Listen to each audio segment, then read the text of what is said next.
Okay, then I'm going to. I've seen on Facebook sometimes these guys get on there and they tell jokes and stuff, and try and keep it clean and all that. So I thought maybe, that I would try to do that, try and tell y'all a joke and see how many hits we get on it, you know what I mean? All right, anyway, there's this elderly couple, and they had just finished supper and they're sitting out on the porch there, swinging and enjoying the evening. And about that time, lo and behold, they hear a high-pitched whining noise, and right in front of them, right in their front yard, within the boundaries of the picket fence that he spent so much time building around there, and he was worried about when they was landing that thing.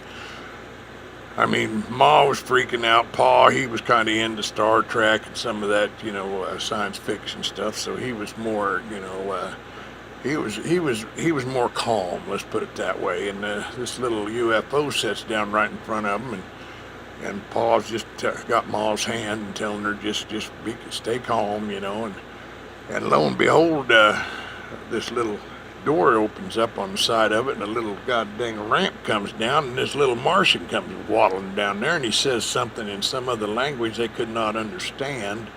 And Paul kind of shakes his head at him, and like, no, I don't get it, And so he twists something here on his neck, and in the English language, he very plainly said, "We are on scientific exploration. We have permission from the emperor of our planet to stop and take a little breather."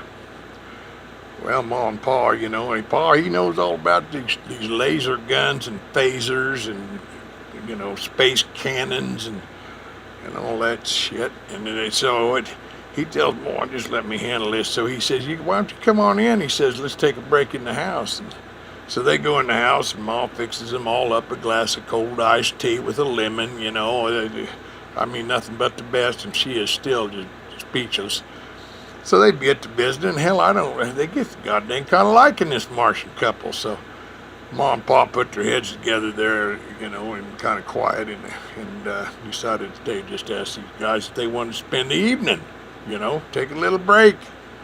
We'll watch some HBO, make some popcorn, and stuff like that, So, well, they hit it. They laid it on them, and this little Martian couple, they decided, well, and we'll have to talk to the Emperor. So they went out to spaceship, and we're out there for 5-10 minutes, and they come back waddling in, and they weren't knee high to a grasshopper, just little bitty short goddamn creatures. And anyway, the male Martian says, "Well, I talked to the Emperor, and he said that as long as we did some kind of scientific experiment or whatever, because it's a scientific exploration, that we could stay." So Ma and Pa put their heads together a little bit, and they didn't know what the hell to say. They kind of shrugged their shoulders. And so the Martian male, he says, "Well, how about if we just switch partners? For the evening and for the night, I'll sleep with your wife, and you sleep with mine." And now this is, they'd never ever even entertained thoughts like that. I mean, my goodness. But once again, Pa said, "Ma, we don't want to piss them off, man. They've got weapons beyond our understanding." So they agreed to it. So they watched a movie and ate some popcorn, and come time to go to bed, and the little male Martian, he just comes over and grabs Ma by the hand and takes her on into the bedroom, and Pa, he just, here comes a little female Martian over, grabs him, and off they go to the goddamn guest room. Just that quick, that made it easy. So anyway, Ma's in the bedroom with this little short little Martian, and he comes out of his little space suit, and he's got a little tallywhacker about no bigger than a goddamn, about,